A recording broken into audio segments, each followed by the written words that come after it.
All right, let's dive in. Today, we are breaking down a really powerful and honestly poetic critique of our digital world. It's called The Sermon from the Ashes of Asphaltica, and it's not your typical analysis. Think of it more like a fiery, philosophical take on the state of modern society. Right out of the gate, the sermon hits you with this. Just 4 words. America isn't freedom. It's designed to make you pause, to really question a belief that many hold as fundamental.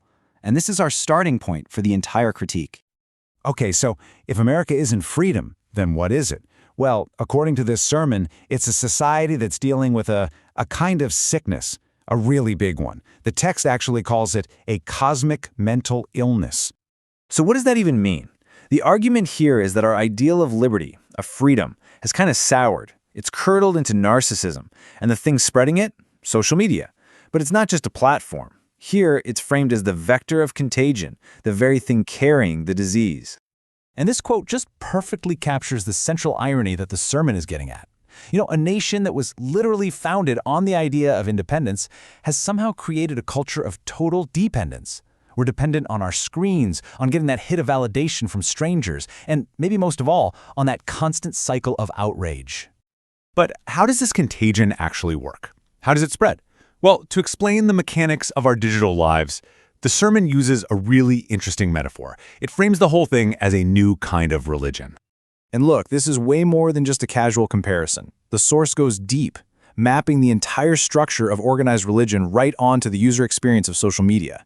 The point is to show that these platforms demand a kind of worship from us. And this slide just lays out the parallels so clearly. The platforms themselves, those are the new temples. The influencers and content creators, they're the priests, and they're preaching the dopamine gospels, that little rush you get from new content. Our ritual, our communion, is the endless scroll. And every single like you give or get, well, that's like a tiny digital prayer for validation. So the big takeaway here, according to the sermon, is that this community we think we're a part of online, it's mostly an illusion. Yeah, we call it connection, but at the end of the day, it's really just a more advanced form of being alone, just with a Wi-Fi signal. So, if we're all part of this new digital religion, how has it changed the very concept of freedom? The sermon argues that the transformation has been huge, and not in a good way. This slide really puts the argument in black and white. The original promise of liberty was having the right to your own independent thoughts, but the new reality as it's portrayed here is about the right to perform. It's not about what you think anymore, it's about how you can package that thought to get the biggest reaction, the loudest applause, no matter how wild it is.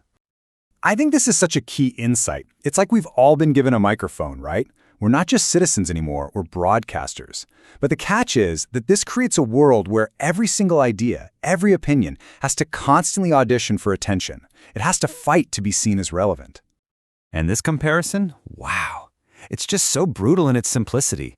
It's really a commentary on our ambition.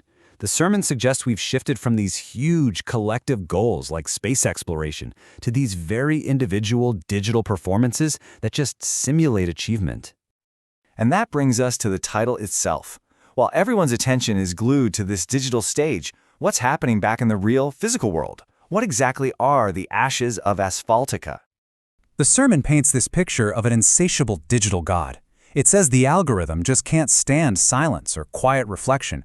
It needs constant engagement, and its favorite food is our anger, which we feed to it constantly. And all this noise, all this chaos, it serves a purpose. It distracts us.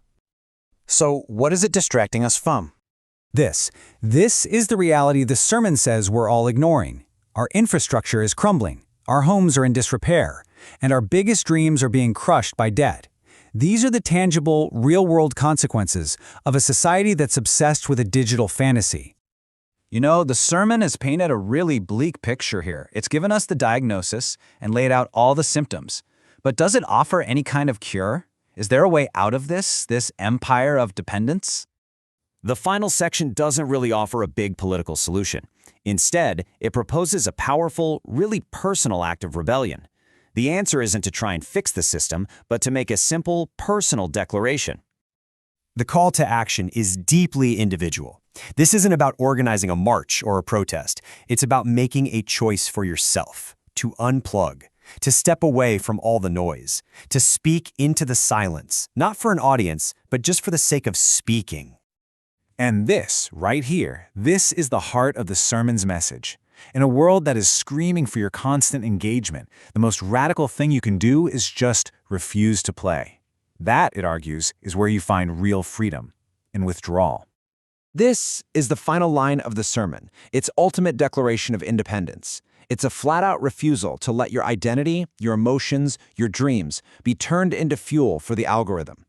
And it leaves us with a question, really. In a world that wants to turn every part of your life into content, what does it mean for you to refuse?